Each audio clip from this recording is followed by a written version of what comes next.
Please subscribe before you continue. Ruby sat on the edge of her four-poster bed, staring at the wall covered in expensive wallpaper her mother had chosen.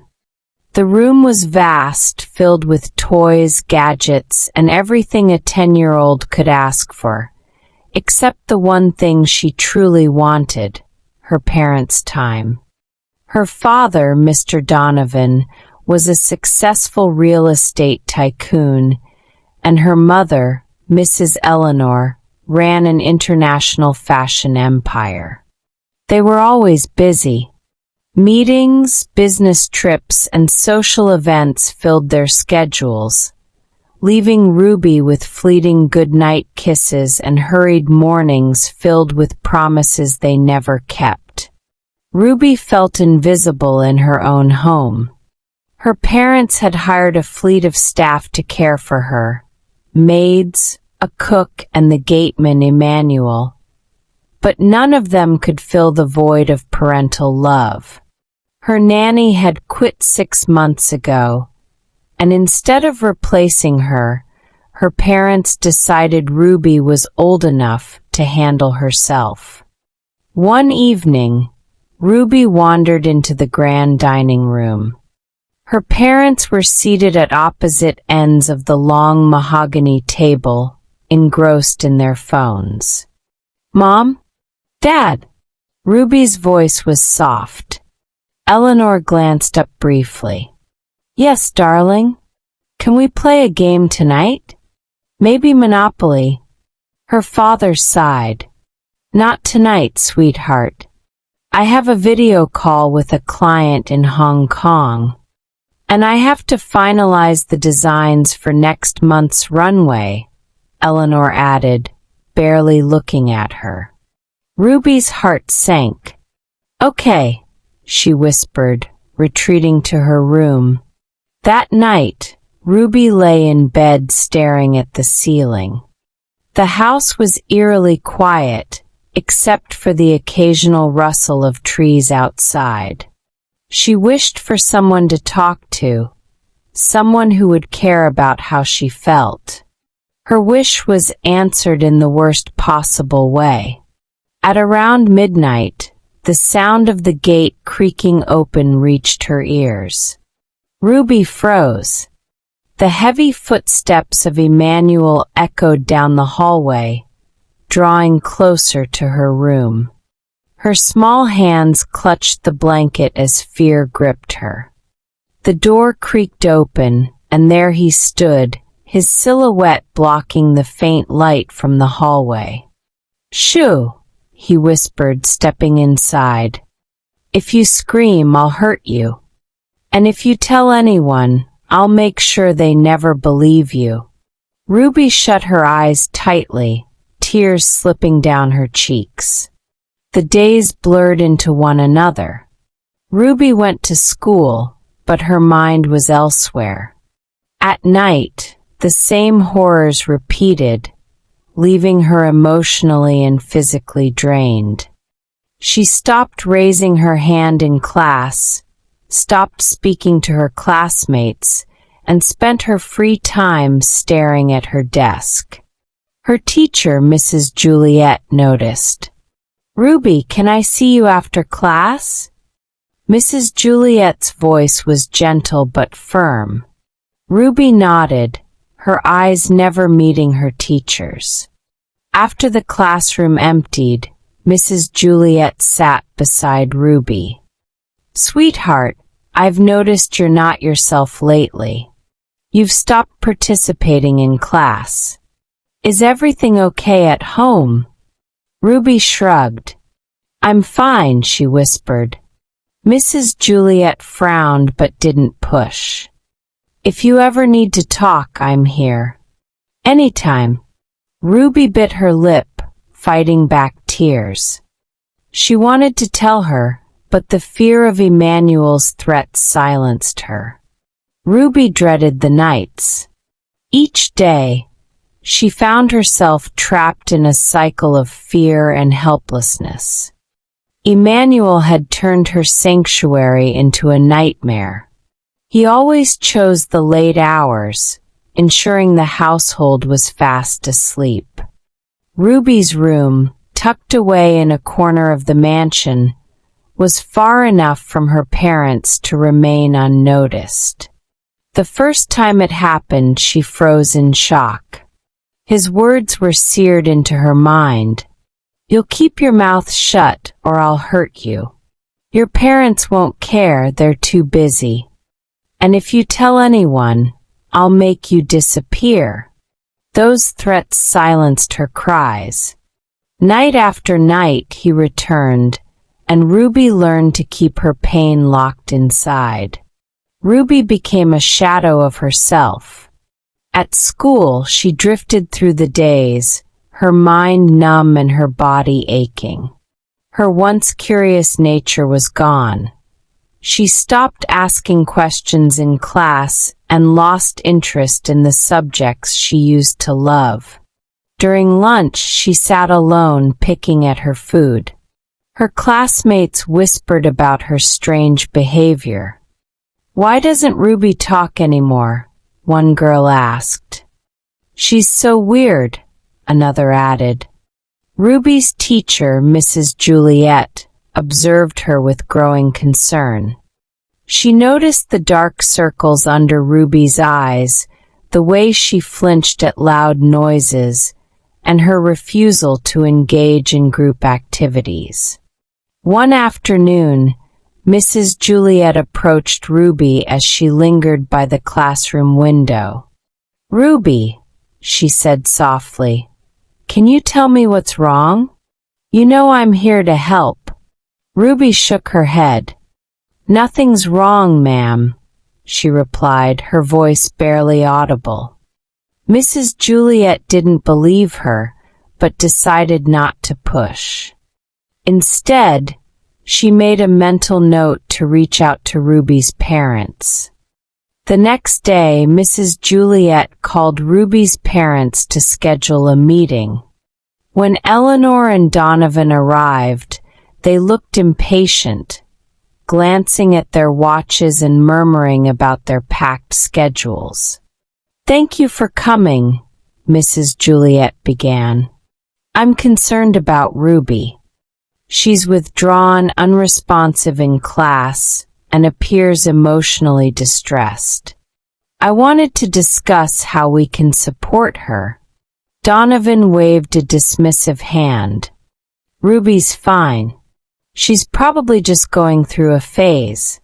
Kids do that." Eleanor nodded. "Yes, she'll bounce back. She's always been independent." Mrs. Juliet frowned. "I don't think this is just a phase. I believe she needs more attention and care at home." "We'll talk to her," Eleanor said, already standing. "Thank you for bringing this to our attention." But no changes came. Ruby's parents continued their routines, convinced their daughter was simply adjusting to growing up. Meanwhile, the nightly visits from Emmanuel persisted. Ruby's fear grew with each passing day, her silence reinforced by his threats. At school, Mrs. Juliet refused to give up. She observed Ruby closely, offering small gestures of kindness, a pat on the back, a warm smile, or extra time to complete her work. Ruby appreciated these moments but still felt too scared to open up. One evening, Eleanor noticed Ruby sitting silently in her room, clutching her knees. "Is something bothering you, darling?" Ruby hesitated but shook her head. "No, Mom. I'm okay." Eleanor sighed and left, unaware of the storm brewing inside her daughter. Mrs. Juliet decided to take a more active role. She began spending time with Ruby during lunch breaks, gently encouraging her to talk about her feelings. Slowly, Ruby began to trust her. "Ruby, you know you can tell me anything, right?" Mrs. Juliet said one afternoon. Ruby nodded but remained silent. Deep inside, she yearned to share her secret, but fear still held her captive. Meanwhile, Mrs. Juliet started piecing together clues. Ruby's reluctance to go home, her visible exhaustion, and her flinching at sudden movements all pointed to something serious. One rainy afternoon, Ruby stayed back in the classroom after school. Mrs. Juliet noticed her hesitation and gently closed the door. "Ruby," she said softly, "I can see that you're hurting. Please let me help you." Tears welled up in Ruby's eyes. "You'll think I'm lying," she whispered. "I promise I won't," Mrs. Juliet said, holding Ruby's hand. Finally, Ruby broke down and told her everything. The nights, the threats, and the unbearable fear she lived with. Mrs. Juliet listened in stunned silence, her heart breaking for the little girl. "You were so brave to tell me, Ruby," Mrs. Juliet said, her voice firm. "I'm going to make sure this stops. You're not alone anymore." The next day, Mrs. Juliet reported the matter to the police and Child Protective Services. Ruby was taken to a safe environment while the authorities began their investigation. When the police arrived at the Donovan residence, Eleanor and Donovan were shocked. "What is the meaning of this?" Donovan demanded. "Your gateman, Emmanuel, has been accused of abusing your daughter," the officer said. Eleanor's face went pale. "That's ridiculous. Ruby would have told us." "She tried," Mrs. Juliet interjected. "But you were too busy to listen." Emmanuel was arrested that evening. Ruby felt a weight lift off her chest as she watched him taken away in handcuffs. But the scars of his abuse remained, etched into her soul. Meanwhile, her parents faced public scrutiny for their negligence. Donovan's business partners began questioning his character, and Eleanor's social circle grew distant. Child Protective Services conducted a thorough investigation of Ruby's home life. They discovered a pattern of neglect. Parents too focused on their careers to notice their child's suffering. Ruby was placed in a foster home temporarily while her case was reviewed. Eleanor and Donovan were devastated. "How could this happen?" Eleanor sobbed. "You weren't paying attention," Mrs. Juliet said bluntly. "You prioritized everything else over your daughter. And now you've lost her." For the first time, Donovan and Eleanor began to grasp the gravity of their actions. But for Ruby, the damage was already done. Ruby's new home was a modest but warm house managed by a kind foster mother named Mrs. Grace. The walls were decorated with family photos, and the air smelled of freshly baked bread. For the first time in a long time, Ruby felt safe. Mrs. Grace gave Ruby her own room, painted in calming pastel shades. "You're safe here, sweetheart," she said, tucking Ruby into bed that night. "No one will hurt you again." Ruby nodded silently. She wanted to believe those words, but the memories of her past haunted her dreams. At school, Mrs. Juliet checked on Ruby daily. The bond between them grew stronger, and Ruby began to see her teacher as a guiding light. Back at the Donovan household, Eleanor and Donovan were consumed by guilt. They sat in their pristine living room, surrounded by silence. "We failed her," Eleanor whispered, tears streaming down her face. "We were so focused on building a life that we forgot to live it with her." Donovan buried his face in his hands. "How do we fix this?" They decided to attend parenting classes and therapy, hoping to learn how to rebuild the bridge they had burned with Ruby. Ruby started therapy sessions with a gentle counselor named Dr. Olivia. At first, she was hesitant to speak, but Dr. Olivia used art therapy to help Ruby express her emotions. One day, Ruby painted a picture of a locked door. "That's my room," she said softly. Dr. Olivia nodded. "And what's behind the door?" Ruby hesitated but then began to describe her fears and the pain she had endured. Each session brought a small measure of relief, like a heavy weight being lifted bit by bit. Mrs. Juliet continued to support Ruby, visiting her after school and bringing small gifts: a journal, a set of colored pencils, and books about brave girls. "You're one of the strongest people I know," Mrs. Juliet said during one visit. "Never forget that." Ruby's eyes glistened with gratitude. "Thank you for believing in me," she whispered. Mrs. Juliet also worked with the school to create a program aimed at raising awareness about child safety and abuse, inspired by Ruby's story. Eleanor and Donovan began attending family counseling sessions. They wrote letters to Ruby, apologizing for their neglect and expressing their love for her. "I didn't realize how much I hurt you by not being there," Eleanor wrote. "But I promise I'll never put work above you again." Ruby read the letters but wasn't sure how to respond. She still loved her parents, but the pain of their absence was hard to forgive. Through therapy, Ruby discovered a talent for storytelling.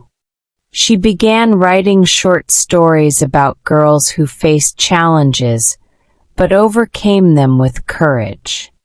One of her stories, titled "The Locked Door," was read aloud during a school assembly. It brought tears to many eyes, including Mrs. Juliet's.